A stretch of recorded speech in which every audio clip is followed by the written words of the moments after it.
नमस्कार, आप देख रहे हैं लीगल हेल्पलाइन। मैं हूं आपके साथ प्रियंका। लीगल हेल्पलाइन में हमारे कानूनी विशेषज्ञ रोजमर्रा की जिंदगी की समस्याओं से जुड़े कानूनी मसलों पर आपकी शंकाओं का समाधान करेंगे।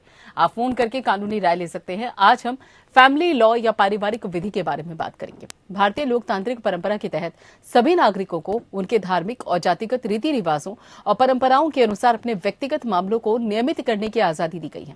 विवाह, तलाक, भरण पोषण, उत्तराधिकार, दत्तक ग्रहण से संबंधित मामलों पर बाकायदा धर्म और परंपरा से जुड़े कानून बनाए गए हैं। पारिवारिक विधि यानी कि धर्म, परिवार, रीति रिवाज से संबंधित विधि से है और ये परिवार पर लागू होता है। ये समाज का एक रूप है।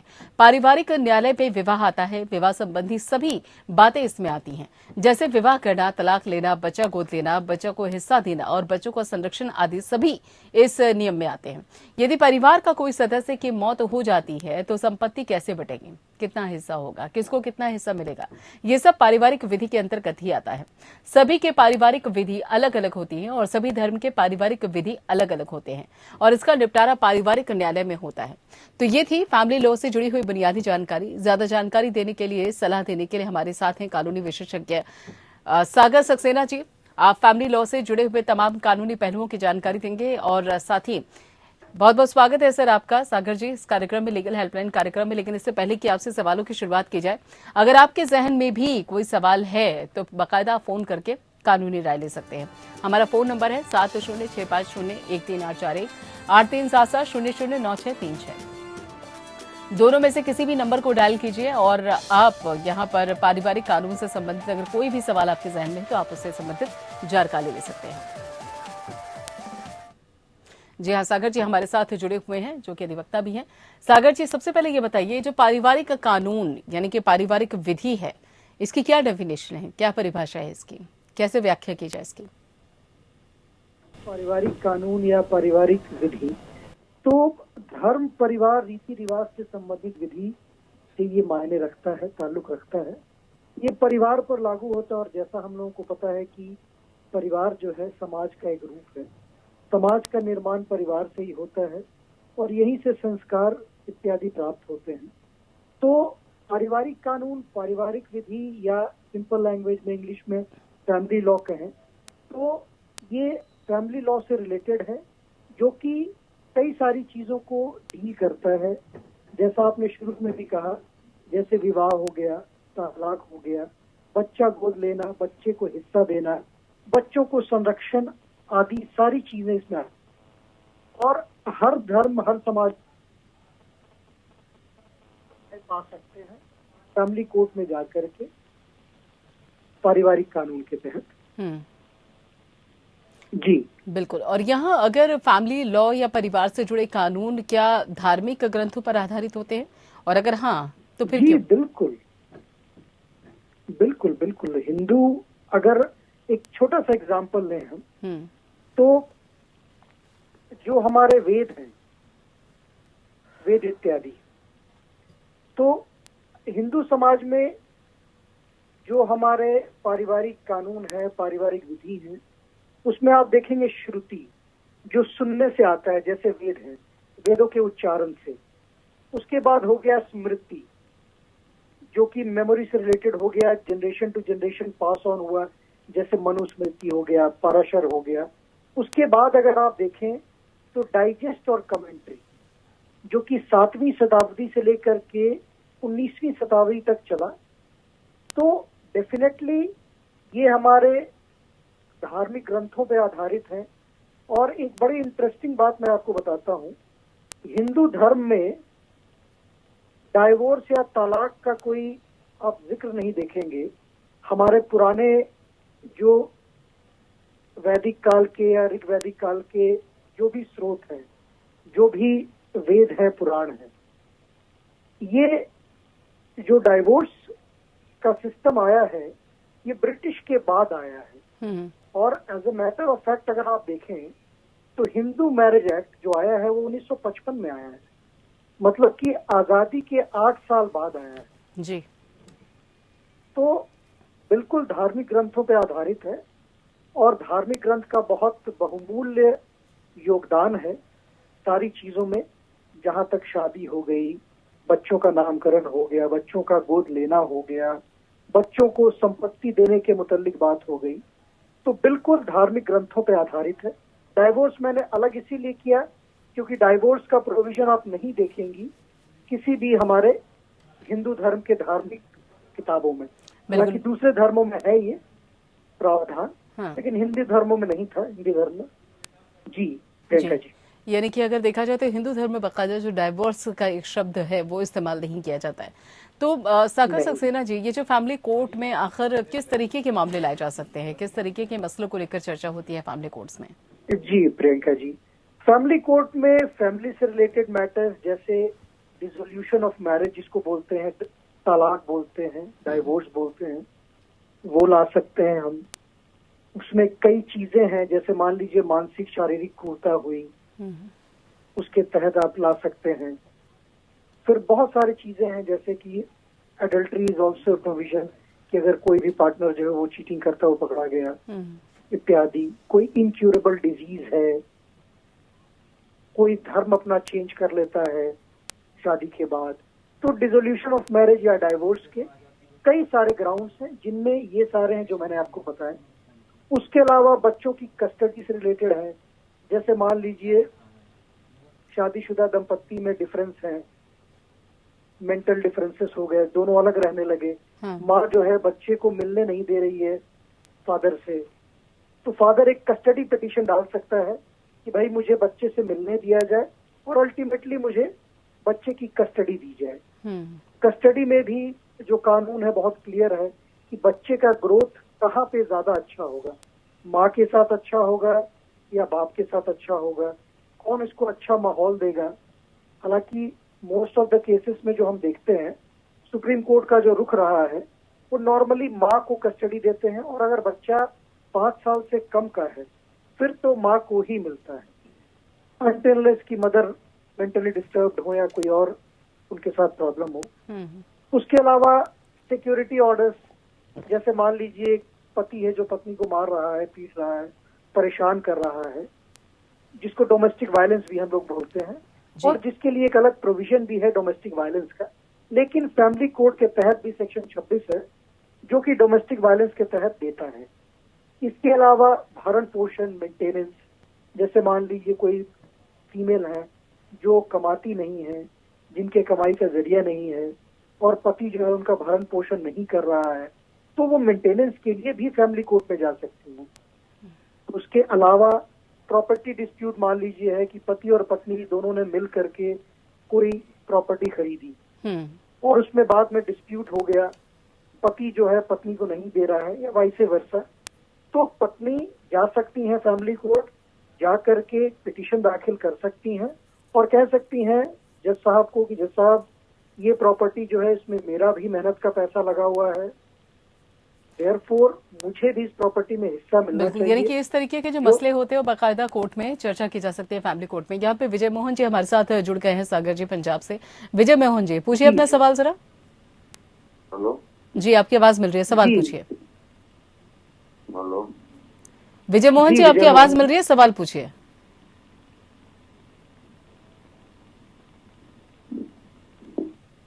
विजय मोहन जी, आपको आवाज मिल रही है? चलिए, शायद उनसे संपर्क नहीं हो पा रहा है। लेकिन यहाँ जिस तरीके से भी आप बता रहे थे सागर सक्सेना जी कि इस तरीके के जो मसले होते हैं जो बाकायदा फैमिली कोर्ट में चर्चा उस पर की जा सकती है, लेकिन क्या यहाँ पर एक एक्ट है फैमिली कोर्ट एक्ट 1984, इसके बारे में भी थोड़ा सा डिटेल में बताएंगे कि ये क्या है?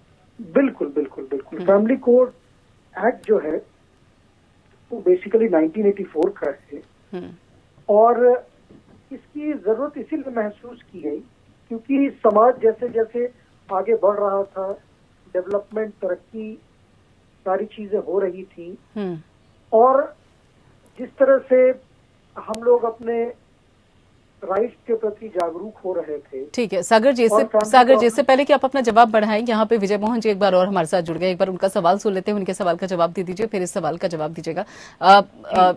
जी मोहन जी, आपको आवाज मिल रही है? हाँ जी, आवाज आ रही है। जल्दी से सवाल पूछिए अपना। जी सर, वो अपने बेटे की शादी की थी मैंने दिल्ली में। जी हेलो मोहन जी, प्लीज बताएं। हेलो, आपकी आवाज साफ नहीं आ रही। हाँ बताइए। बेटे की शादी दिल्ली में की थी सर। हेलो, आपकी आवाज मिल रही है विजय मोहन जी? विजय मोहन जी, आपकी आवाज मिल रही है, सवाल पूछिए। हाँ हाँ सर जी। हेलो सर जी। हाँ जी। हेलो। हाँ जी, बताएं हेलो। विजय मोहन जी। हेलो। विजय मोहन जी, आपकी आवाज मिल रही है, आप अपना सवाल पूरा कीजिए।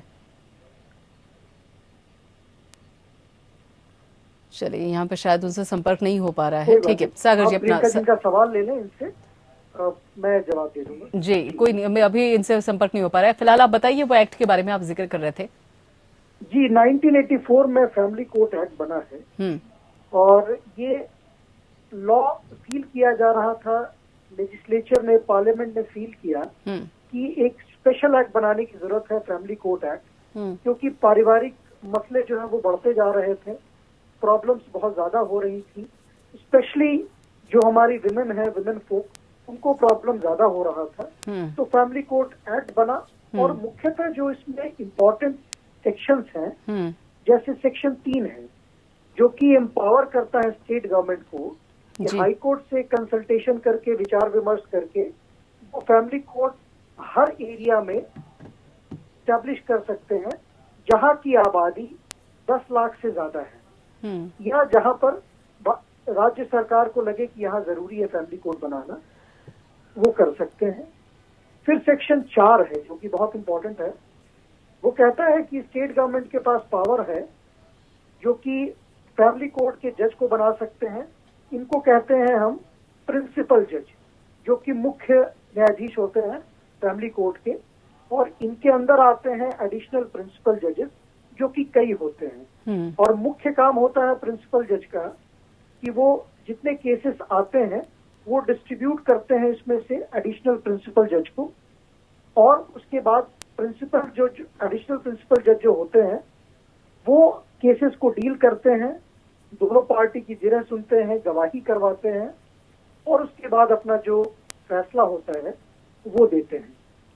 बिल्कुल, चलिए, तो ये पूरी प्रक्रिया रहती है। विजय मोहन जी हमारे साथ एक बार और जुड़ गए, एक बार और देख लेते हैं कि उनकी आवाज आ रही है। विजय मोहन जी, आपको आवाज मिल रही है? सवाल पूछिए जल्दी से।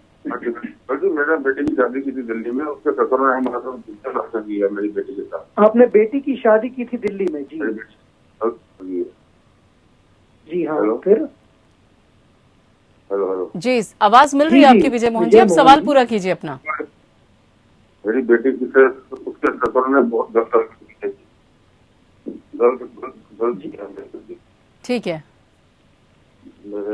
जी। प्रियंका जी सवाल इनका रिपीट कर रहे हैं। मैं आपको बताती हूँ सागर जी, एक बार सवाल इनका पूरा हो जाए। जी विजय मोहन जी, जल्दी से पूछिए। बेटी की शादी की थी दिल्ली में, ठीक है, तो ससुर ने गलत हरकत की मेरी बेटी के साथ। आपकी आवाज साफ नहीं आ पा रही है विजय मोहन जी, आपके शब्द साफ नहीं सुनाई दे पा रहे हैं। चलिए फिर से एक बार। बेटी की शादी की दिल्ली में, उसने गलत हरकत की मेरी बेटी के साथ। आपकी बेटी के साथ? हाँ, ठीक है। उसके ससुर ने, उनके ससुराल वालों ने? हाँ, उसके ससुर ने। अच्छा, उनके ससुर ने। आपकी बेटी की शादी आपने दिल्ली में करवाई थी, उनके ससुर ने बेटी के साथ गलत हरकत की है? हाँ, उसके साथ वो वीडियो हमारे पास है। ठीक है, तो आप चाहते हैं कि इसमें क्या कार्रवाई हो सकती है, ये सवाल है आपका? हाँ। ठीक है, सागर सक्सेना जी, सवाल ये है विजय मोहन जी का कि इन्होंने अपनी बेटी की शादी दिल्ली में करवाई और जो ससुर हैं उन्होंने कुछ आपत्तिजनक व्यवहार किया है और इस बाबत उनके पास वीडियो भी है, तो अब वो चाहते हैं कि इसमें कार्रवाई क्या हो सकती है, ये जानना चाहते हैं।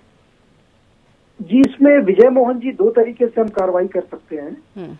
अगर उन्होंने गलत हरकत की है तो उनके खिलाफ क्रिमिनल केस दर्ज हो सकता है।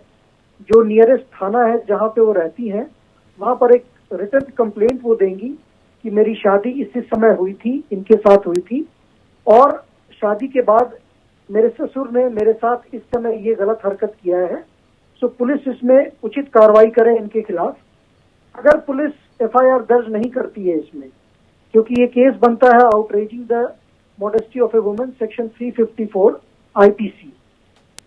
अगर पुलिस इसमें एफआईआर दर्ज नहीं करती है तो आप क्रिमिनल कोर्ट में जाकर के 156(3) CrPC read with section 200 CrPC के तहत आप क्रिमिनल कंप्लेंट दर्ज करवा सकते हैं, और इसमें कोर्ट और पुलिस एफआईआर दर्ज करवा करके उनके खिलाफ उचित कानूनी कार्रवाई करेंगे।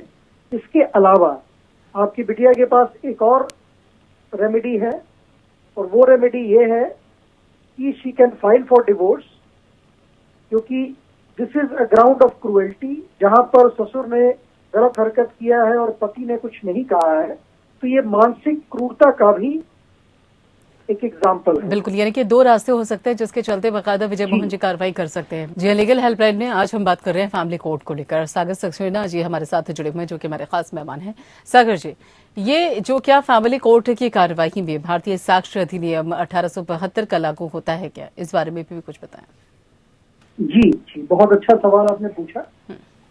ये इंडियन एविडेंस एक्ट जो भारतीय साक्ष्य अधिनियम 1872 है, ये बिल्कुल एप्लीकेबल है। क्योंकि देखिए, अगर मान लीजिए किसी ने कोर्ट में केस फाइल किया है डिवोर्स का या किसी और चीज का, और अगर वो प्रोड्यूस करना चाहता है एविडेंस, तो ये एविडेंस बिल्कुल एडमिसिबल है फैमिली कोर्ट में।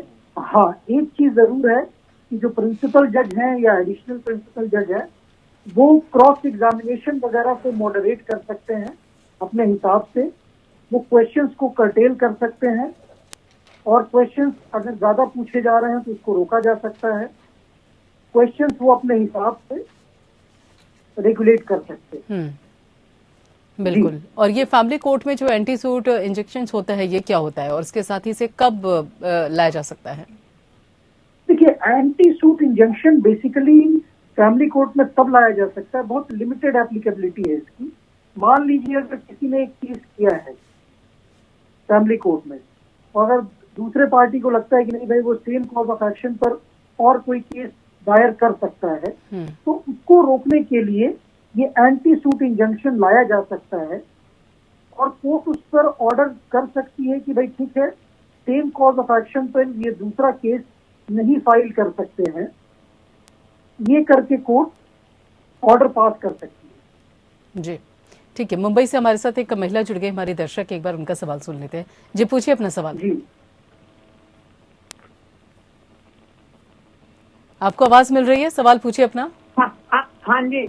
Hello sir. जी जी, हेलो, नमस्ते। नमस्ते जी।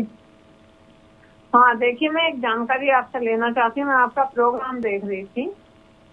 जी, हाँ देखिए, जैसे दो भाई थे और उनमें छोटे भाई की डेथ हो गई और उसकी एक बेटी है, और बड़े भाई ने जो दादी की और माँ के नाम की जमीन थी वो वसीयत करा के अपने नाम करा ली धोखे से। लेकिन छोटी बहू को पता ही नहीं चला, उसे अब पता चला है, और उसकी 4 साल बाद दूसरी जगह शादी हो गई है परिवार में ही।